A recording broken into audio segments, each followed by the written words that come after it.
নমস্কাৰ এই মুহূৰ্তত দিবলৈ হৈছে এটা বিগ ব্ৰেকিং নিউজ। নলবাৰীত হুকাবহ দুৰ্ঘটনাত প্ৰাণ গ'ল স্বামী স্ত্ৰীৰ। নলবাৰীৰ মুকুচিত দেওবাৰে মাজনিশা ভয়াবহ পথ দুৰ্ঘটনা। হুকাবহ দুৰ্ঘটনাটোত থিতাতে নিহত স্বামী স্ত্ৰী। কথমপি প্ৰাণ ৰক্ষা এটি দেৱশিশুৰ। নলবাৰীৰ পৰা গুৱাহাটী অভিমুখে গৈ থকা টাটা পাঞ্চ বাহনখনে নলবাৰী হাজো পথৰ মুকুচিত এজোপা গছত তীব্ৰ জোৰে খুন্দা মাৰে। লগে লগে চাৰিচকীয়া বাহনখনত জুই লাগে।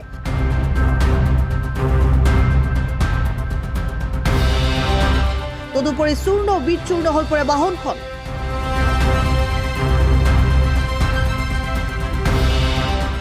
গাড়ীৰ ভিতৰতে নিহত হয় পত্নী আৰু স্বামী। কথমপি প্ৰাণ ৰক্ষা পৰে তেওঁলোকৰ দেৱশিশুটোৰ। শিশুটোক ততাতৈয়াকৈ চিকিৎসালয়লৈ প্ৰেৰণ কৰা হয়।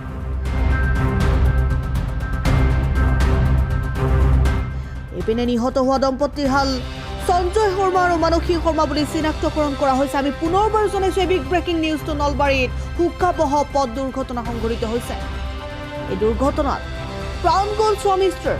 নলবাৰীৰ মুকুচিত দেওবাৰে মাজনিশা এই ভয়াবহ পথ দুৰ্ঘটনাটো সংঘটিত হৈছিল।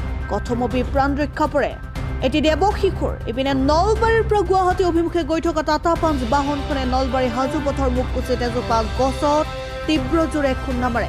লগে লগে চাৰিচকীয়া বাহনখনত জুই লাগে। তদুপৰি চূৰ্ণ বিচূৰ্ণ হৈ পৰে বাহনখন। এই শোকাবহ ঘটনা সংঘটিত হৈছে নলবাৰীৰ মুকুচিত। আচলতে আমিতো টোপনিতে আছিলোঁ। যেতিয়া আমি শব্দ পালোঁ, শব্দ পোৱাৰ পিছত ঘৰৰ পৰা ওলাই আহি দেখিলোঁ যে গাড়ীখন তাৰমানে এইফালে জুই লাগি আছে। তাত দেখিলোঁ যে ইয়াতে আম গছ এটা আছে, আম গছত তাৰমানে খুন্দা মাৰিছে। তাৰপিছত আমি মানে এনেকৈ চাবুলেৰে দৰ্জাবিলাক লগ হৈ গৈছে। লহৰ চাবুলেৰে তাৰমানে আমি তাৰমানে গাড়ীটো কাটি উলিওৱাৰ নিচিনা হৈছে কিছুমান, আৰু ড্ৰাইভাৰজনক উলিয়াব পৰা নাই বৰ্তমান অৱস্থালৈকে।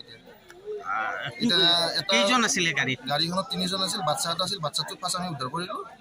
তাৰে পিছত মহিলা এজন আহিছিল, মহিলাজন ডেড হৈছে, সেইজন উলিওৱা গৈছে। আৰু যিজন চালকজন এতিয়া বৰ্তমান গাড়ীৰ ভিতৰতে আবদ্ধ হৈ আছে। তেওঁক উলিয়াব, তেওঁক কাটি কিনে উলিয়াব লাগিব। ডেড হৈছে।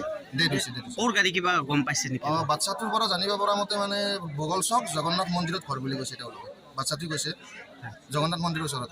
ঠিক আছে।